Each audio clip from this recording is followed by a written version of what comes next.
We're only a few days away from the end of the regular season, and that means ballots are due for end-of-season awards. And Bam Adebayo is a finalist for Defensive Player of the Year. Can he win it? Should he win it? Spoiler alert: we here on Locked On Heat think he should. We'll break down why Bam is the NBA's Defensive Player of the Year next. You are Locked On Heat, your daily Miami Heat podcast. Part of the Locked On Podcast Network, your team every day.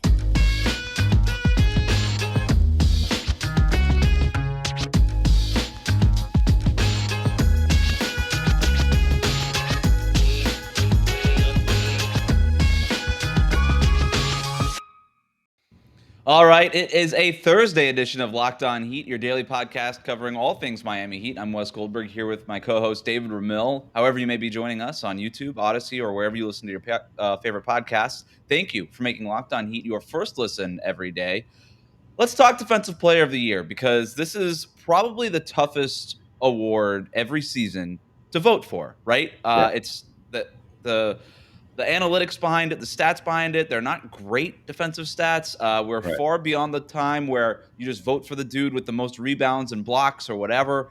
And so people are smarter about defense, but because people are smarter about defense, it just makes voting for this award all that more complicated. That said, it helps guys like Bam Adebayo, who don't lead or not even close leading the league in blocks. He's an okay rebounder, but he's not near the top of the league in rebounds. Like in 1998, in 2008, I don't think Bam Adebayo has a chance to win Defensive Player of the Year. But because of the way the league has been trending, with switching, and how smart voters are generally now about looking at this stuff and watching these games and considering all these players, I think Bam does have a case. And before we jump into what that case is and look at the rest of the field, the guys that he's going against, and kind of come down to what our final top 3 or 5 would be if we had a vote, David, let's just look at the Defensive Player of the Year odds via BetOnline. Marcus Smart has the best odds in the NBA, and I have a bone to pick with that. We'll get to that in a minute. Bam Adebayo is second at plus 300. Marcus Smart was plus 120. Bam Adebayo is second in the NBA at plus 300, followed by Mikal Bridges at plus 350. And then you've got Rudy Gobert, Giannis, Jaren Jackson Jr., Robert Williams, Draymond Green, Evan Mobley, a bunch of other guys. So let's just start with the case for Bam Adebayo. Why do you think, if you were making the pitch to a voter, David, where would you start with Bam Adebayo's DPOY case? I think it's pretty obvious that you started off with the versatility. That's the foundation for everything that Miami can do, that Bam does as an individual, that's led to this team's success. Now, I want to your point earlier, like it's so hard to differentiate again between all the stats, all the different things that you could look up, the subjectivity of the whole situation, and the fact that I think with MVP, it's almost like you have a number of candidates who stand out early on, and then they're the front runners, and they kind of remain that way throughout most of the season. With Defensive Player of the Year, it seems like it evolves a little bit. You have a guard come into the conversation, you've got a big, and then of course you have the ever fluctuating injury situation, which is what took Draymond Green out of it. But when it comes to Bam, I think you're looking at the fact that he is just the most versatile defender in the NBA, bar none. And I don't think it's even close. Like Giannis is not even close. I think Giannis is probably second best in terms of defensive versatility, and he's not anywhere near as effective as what Bam does. And I think that's the strongest. And Giannis kind of took the year off too, defensively. There were injury issues, there were inconsistencies, roster issues. I mean, they were not as great defensively as a team. Of course, they also lost Brook Lopez, and I think that's another case too. And again, something that we'll work into when we talk about Marcus Smart. But I don't think you can have multiple Defensive Player of the Year candidates on the team. Like Jimmy Butler is a fantastic defender. He's not a candidate. He's not getting any kind of consideration, and that's fine. Let it be Bam's year this time around. And I think he's also, again, the foundation, the linchpin of what Miami's defense is. Everybody can switch on this team. Everybody has to switch because Bam can switch, and he is the most switchable player in the NBA, bar none. That's another statistic that is heavily in his favor. So I think that's the strongest consideration as far as Bam's candidacy is that. Yeah, if you look at Cooper Moorhead's article for the MiamiHeat.com, which is it's just awesome article if you want to really get a deep dive with film breakdown and stuff in Bam's Defensive Player of the Year candidacy, like check this one out. But I'm just going to read straight from the article right now.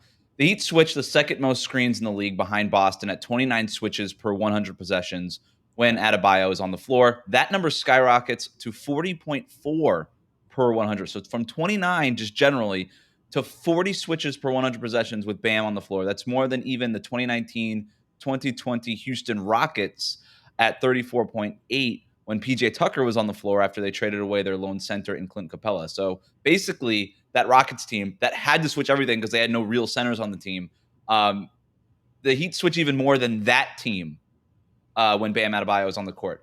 Continuing along, nobody has switched more than Adebayo's 561 screens this season, and he does it better than anyone. With a nod to Miami's stocked barracks of strong positional defenders: Tucker, Jimmy Butler, Kyle Lowry, Caleb Martin, Gabe Vincent. The Heat only allow 0.87 points per possession when Adebayo switches, not per pick and roll. That number per second spectrum player tracking encompasses the entirety of the possession containing an Adebayo switch. So basically what you were saying, yeah, they have a bunch of dudes that could switch everything, but they switch even more when Bam is on the floor, and Bam has switched everything. And so when I ask you, when what you would start with your defensive player of the year argument for Bam, and you start with the versatility, that's definitely important. But let's like even back up a little bit more and say, like, what are you looking for out of a defensive player of the year, just generally, season to season? And I think in today's NBA, versatility is really, really important. The way that so many pick and rolls are being run and how much teams are trying to space the floor out and all these things, you need guys who are versatile, who can close out quickly, who can guard multiple positions, who could switch everything the way that Bam does. And he is the center of the entire. He's what Miami's defense is built around. And I know that they have a bunch of awesome defenders. And I've actually heard that argument that, hey, the Heat are a really good defensive team, but look at all these defenders. And I kind of look at that the same way I look at MVP. I'm like, are you going to really blame a dude because he's got other good teammates around him? Right? Right. Like, does Steph in 2016 not win because he's playing with Clay and Draymond? No. He was the best player in the league that year. And you could say that for LeBron in 2012. Like, just because he's playing with Dwayne Wade and Chris Bosh, should he not win MVP? Well, that was sort of the case against him in 2011. And everybody looks backwards now and says, well, he probably should have won it over Derrick Rose in 2011. You shouldn't hold that against Bam. I just think you watch this team. Bam is playing so hard defensively every single night. And that's sort of the other part of this too, is I want a guy who has just brought it every night defensively. I think Giannis is probably the best defender at his peak in the NBA. I think he's the most, or I should say, I think he's the most disruptive defender at his peak in the NBA. But he doesn't bring it every single night, and that's fine. His goal is to win a championship this year. Fine, go for it. I think Bam brought it every year that he was on the court, or every game he was on the court. Bam brought it. Yeah. The thing that I always point out also when it comes to Bam is how many dead possessions result in a Bam, defensive stance there. Like, you look at field goal percentage of being defended or something along those lines, or, that they impact this number of shots and stuff like that. It's just, to me, the number of times that a Bam switches onto a guard and all of a sudden the play just dies. Because there's no way around it. Because it's normally they try to attack, try to spray it out to another shooter on the perimeter or something like that. They see a big on them. Normally they're going to try and feast and get to the rim. They can't do that with Bam. His ability to move, to cover so much ground at his size, and then to be able to blow up a pick and roll situation as easily as he does, it's just second to none. And that's, to me, that really stands out, is that you don't even notice. Like, there's no statistic to quantify how, as much as he does, because, again, these plays just wind up dying on the vine because a guard sees him switched onto him, and then all of a sudden it's like, well, hell, I can't do anything with Bam on me like this. I can't move out. I can't create any opportunity for myself or anybody else. So I just have to find a way to pass out. And what results in a great defensive possession isn't quantified. There's no statistic for it. No shot was taken. A pass was made, maybe even deflected at that point. But it was probably, again, think about the number of steals that Jimmy Butler has, and a number of times it's a result of him being able to intercept a pass after Bam switched on to a ball handler and he was forced to get rid of the ball. And all of a sudden Jimmy comes swooping in, recognizing, oh shit, this guy's stuck out there with Bam on him. He's got to be able to get rid of it. He has to get rid of the ball. Let me cruise in for the opportunity to steal the ball. Yeah, you've been on that for, it feels like years, ever since Jimmy got here, about how much Bam just helps Jimmy and his defense and kind of lets him play free safety a little bit more, because Bam is so responsible for everything. And you talk to people within the Miami Heat organization and just what stuff they say publicly, and they always talk about how much responsibility Bam Adebayo has. Eric Spoelstra actually has a really great quote about it recently. They put everything on him, and he can handle it. Yeah. I don't know what it's hard to make a case because you're right. It doesn't show up in the box score. He's not even close at the top of the league in blocks per game, rebounds, anything like that. The Heat are the best team in the league at at limiting points in the paint, and I almost said defending points in the paint, and that's not even true. They don't even defend the point. They don't even defend attempts in the paint because they don't allow them, because Right. it's hard to quantify it, but they just don't allow them. And so much of that starts with, like what you were saying, just Bam just taking it away. Just like, you want to get in the paint, too bad. It's just not happening for you. This isn't the aughts. This isn't Theo Ratliff getting 3 blocks per game or anything like that. Right. Like, I mean, this is ridiculous. Dikembe Mutombo, Alonzo Mourning, etc., all great defenders. This is a completely different era. Where In those old versions of how people voted, like Hassan Whiteside had a better chance of getting Defensive Player of the Year than Bam Adebayo, and we know who the better defender is. It's not close. Yeah, let's move on from that conversation. All right, well, let's talk about the other guys in the field here, because there's a lot of really qualified candidates, and one that I have a real issue with. I have a real issue with one of these candidates. I'll tell you who it is next, but first, David, tell the listeners about BetOnline. Yeah, it's the #1 source for all of your betting needs and sports info. Find all the latest sports developments, including this week's Masters Championship odds, podcasts, and reviews for all the different leagues this season. You excited about the Masters? I'm so excited for the Masters. Yeah, I thought you did. I saw a tweet from you about the return of Tiger Woods. Right? I'm all in. Okay. If I could bet Tiger Woods to make the cut, I don't know if he'll win it, but I want him to make the cut and stay as long as possible, because that's who I'm watching for. I'm a big Tiger fan. Yeah, well, BetOnline is a place to do it. If you're your continued source for all your sports wagering information, including live betting, esports, and scores, head to the website today or use your mobile device to learn more about the trends in action. BetOnline, where the game starts.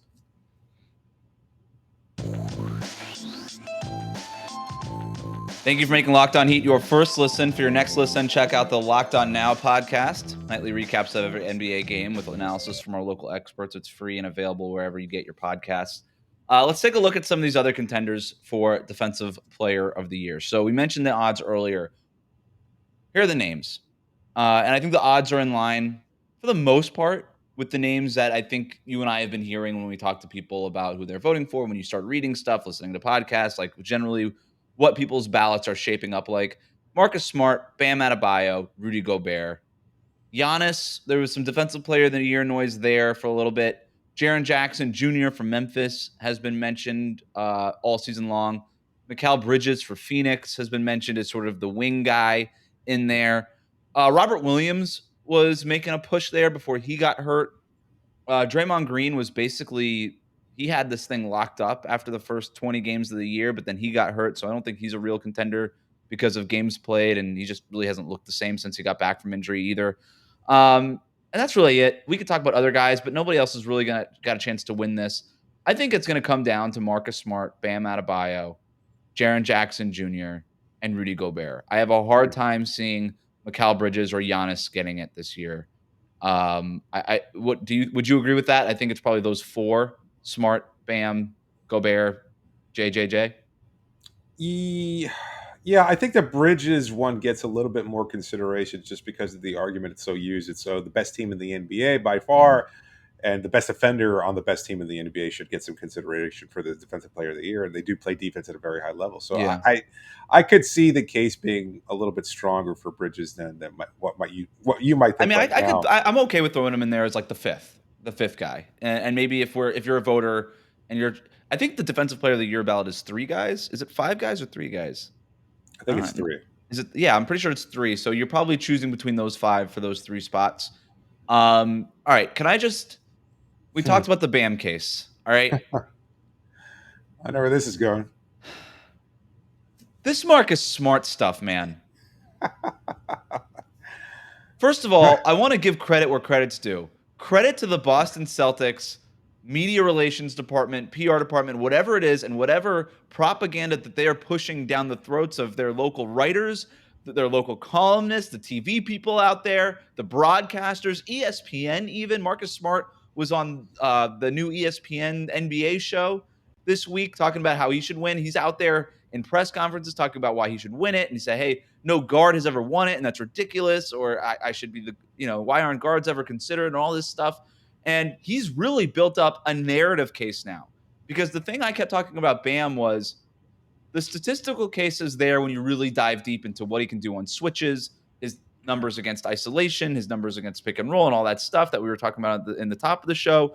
The Marcus Smart the numbers are still there, but they're similar to Bam's, but all of Bam's numbers are better than Marcus Smart's numbers. Marcus Smart's numbers are good, really good. Bam's are elite, way better. But Marcus Smart has done what Bam and this Boston Celtics have done something that Bam Adebayo and the Miami Heat have not, and it's build a narrative case. And I'll blame Bam for this a little bit because he's been asked about Defensive Player of the Year, and he just doesn't want to talk about it. He just is so he just wants to talk about his teammates and all this stuff. Right. Well, I told you before. I told you on the show, like when I asked him, like what defensive statistic he considers the most important, it's like drawing charges. It's like, dude, that's not going to get you any hardware. Yeah, I'm sorry. It's great. It's fun. And yes, it's all the personality of this team. But, some reporter in Sacramento is not going, hey, those Heat players, they really draw those charges, huh? I'm putting them on my ballot. But the thing is, like the Marcus Smart the statistical case isn't easy for reporter in Sacramento to look up either, right? But he's just out there saying stuff, building a narrative case, and it just makes it easier for a reporter in Sacramento to be like, whatever, I'll just give it to Marcus Smart. It's like a microcosm of him, like as a player. Like, if you complain enough, if you whine enough, and you flop enough, you get the call in your favor. He's kind of doing it with his candidacy for the Defensive Player of the Year too. Well said. You're right. You're absolutely right. Here's my other gripe with the whole Marcus Smart thing, and this Boston propaganda push. Weren't we like 2 weeks removed from them pushing Robert Williams as their dude? It's like. They didn't even care about Marcus Smart. And then Robert Williams goes down with an injury, and they're like, wait, actually, no, the Defensive Player of the Year has been Marcus Smart all along. We've just been it's not even Robert Williams who can't even guard his own position. He guards power forwards, and we tout that as some Defensive Player of the Year candidacy thing. It's just it is bananas to me, the narrative that has just sort of overtaken the Defensive Player of the Year discussion this year. And I just wish that Bam Adebayo would get out there in front of it a little bit more, and that he would be pushed to build his own case, to go on ESPN, to say stuff like, hey, I am the Defensive Player of the Year. And by the way, my second gripe with Marcus Smart, not only that the Celtics didn't even think that they were the most important defender on the team until 2 weeks ago, my second gripe here is, why don't guards get Defensive Player of the Year? It's not fair. Well, I'm sorry, Marcus Smart. This isn't the Defensive Player of the Year pound for pound award. It's the Defensive Player of the Year award. And generally speaking, the bigger, taller, longer dude is going to be a better defender than the shorter dude. Okay? Period. Is it fair? No. But it's not supposed to be fair. This isn't about fair. So sorry, Marcus Smart, that guards don't get it. It's not some big conspiracy against guard play. That's not what's going on here. It's just that bigger, longer dudes are generally speaking better defenders. That includes Bam Adebayo. By the way, I would take Mikal Bridges over Marcus Smart. I would take Rudy Gobert, Giannis, Jaren Jackson Jr., all these other dudes. Marcus Smart is an awesome defender. If I had to put a guard on my team to guard any other guard at the point of attack, it probably would be Marcus Smart. Okay? But it doesn't mean he's the best defender among all positions. And that's what this award is. To that point, like Marcus is just not as adept at guarding bigs at his size. And I think if you look at it from that kind of that ability, that switchability that we've been banging the drum about, Bam is better at guarding guards than Marcus is at guarding bigs. And I think when you consider that, he's an all-around better defender than Marcus Smart is. So the other argument that I hear a lot too is Bam missed a lot of games. All right, he did. But this is an MVP. This is Defensive Player of the Year. I just look at, who was the best defender all season long? Who made the biggest impact defensively all season long? And I understand that availability is part of that, and it should be. But I don't know that Bam missed enough games to where he can't be in the conversation at the very least. I mean, Bam's going to play, he's going to end up playing, 57 games, okay? Assuming he doesn't sit out one of the next two contests, which is... Okay, so 56, 57 games doesn't matter to me. So the Jaren Jackson Jr. argument, And we can have, and we're seeing this discussion play out in regards to All NBA. Who do you put on your first team, Jaren Jackson Jr. or Bam Adebayo? Jaren Jackson Jr. is going to play.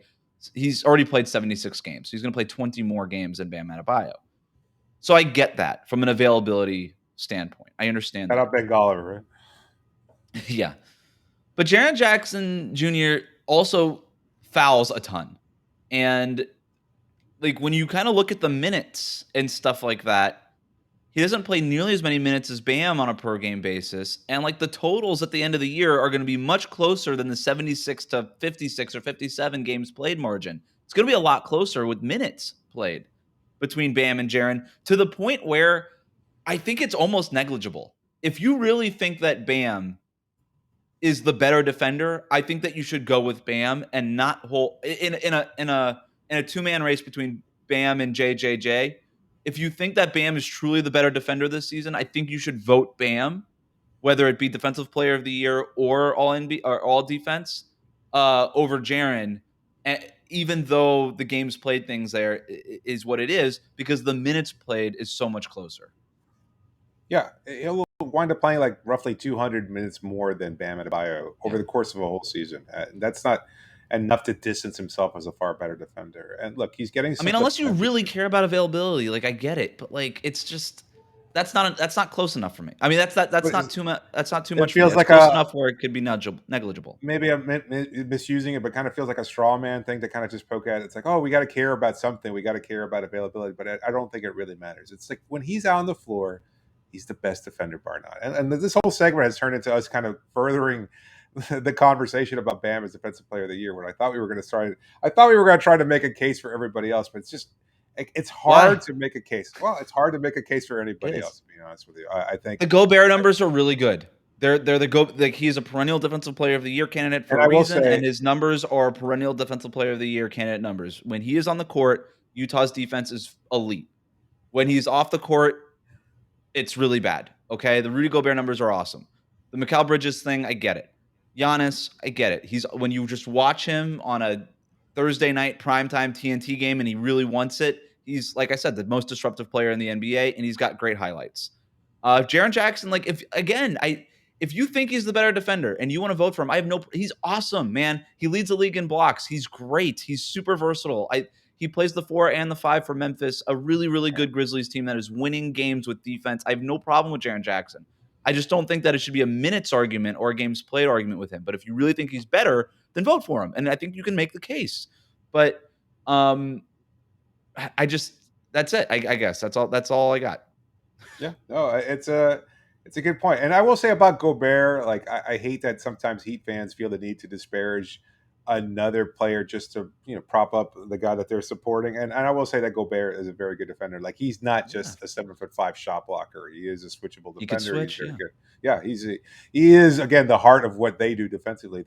They struggled lately, so it looks a little bit worse from again that narrative perspective and the subjectivity factor that comes into consideration. But let's wrap up our conversation here, right? Let's put our ballots together. All right, that's coming up next. We're going to put our ballots together. Where does Bam land? I think you guys already know, but we'll tell you what the rest of the ballot looks like coming up next.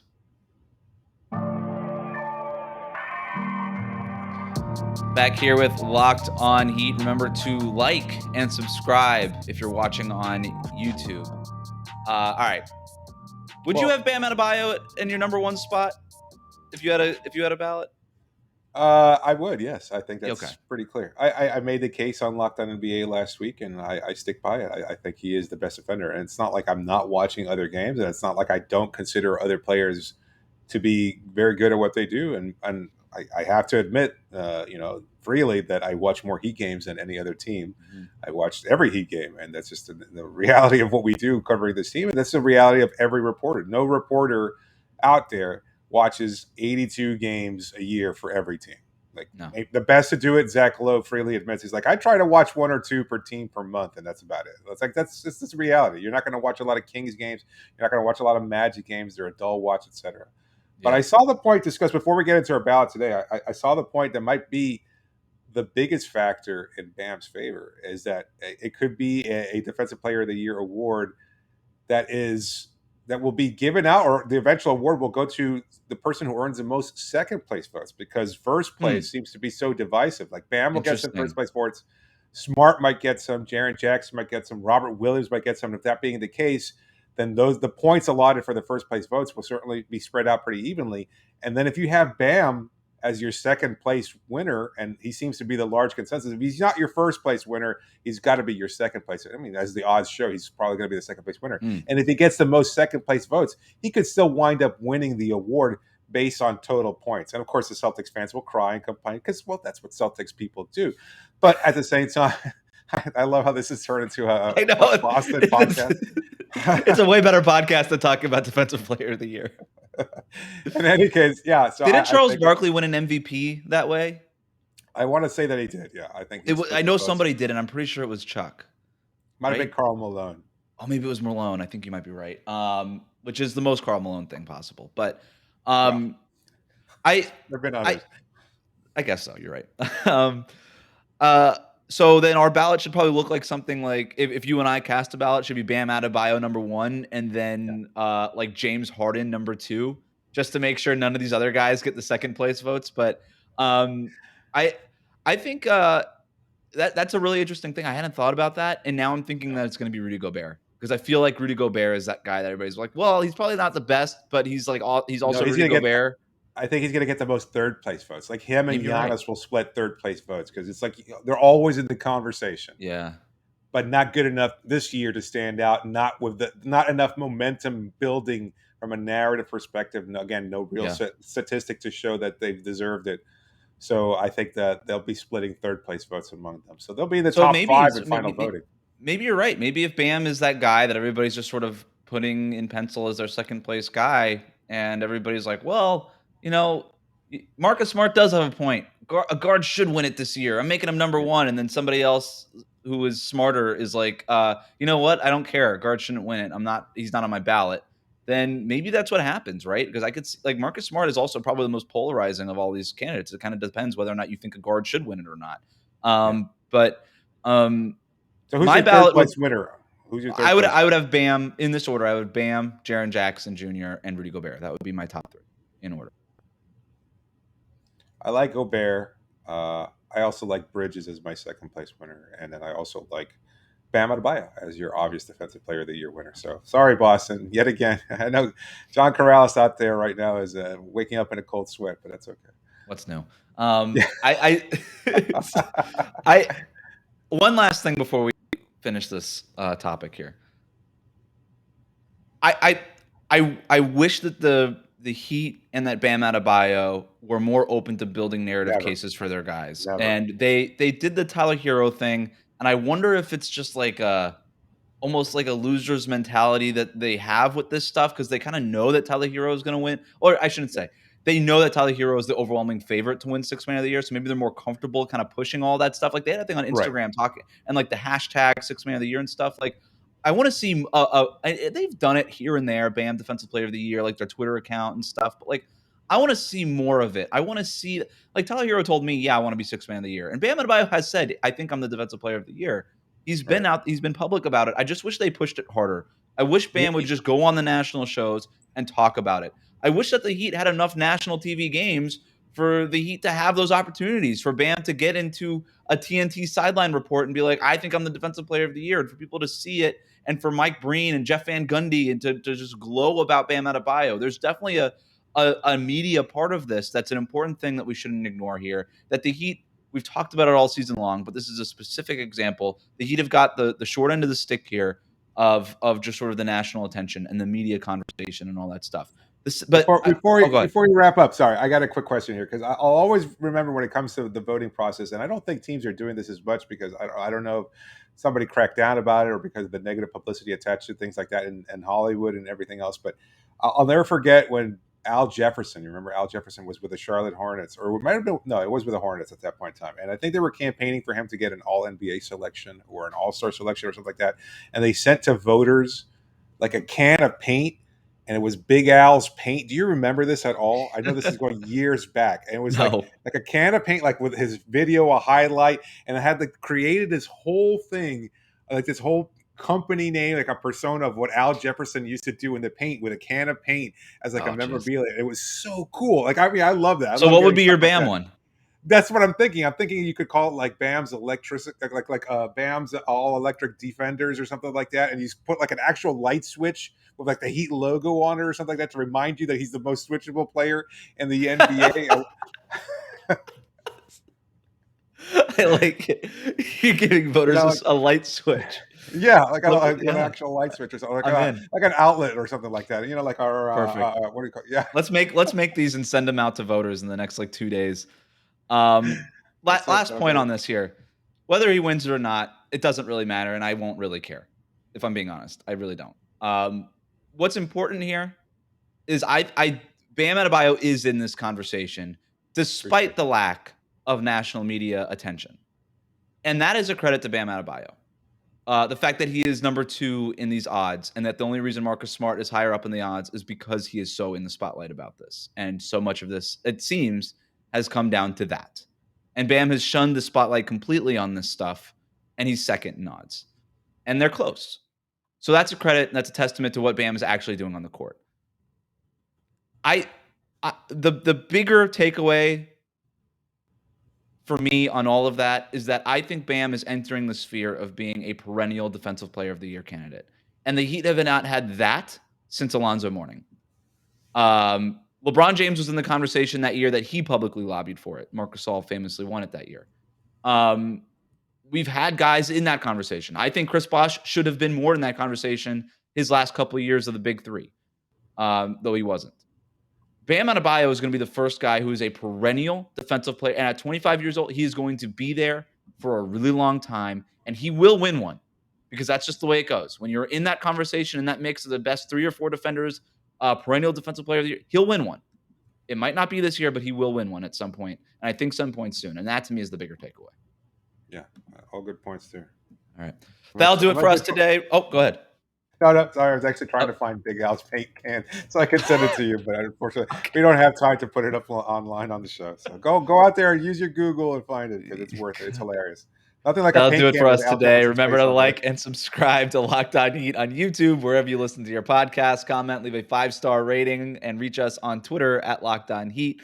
Thank you for making Locked On Heat your first listen. Now for your second listen, make sure tune in to Locked On NBA. Locked On experts covering the biggest stories around the NBA every Monday through Friday in less than 30 minutes. It's free and available wherever you get your podcast. We'll be coming to you with our All-NBA team ballots tomorrow. So tune in for that as well. Thanks for joining me, David.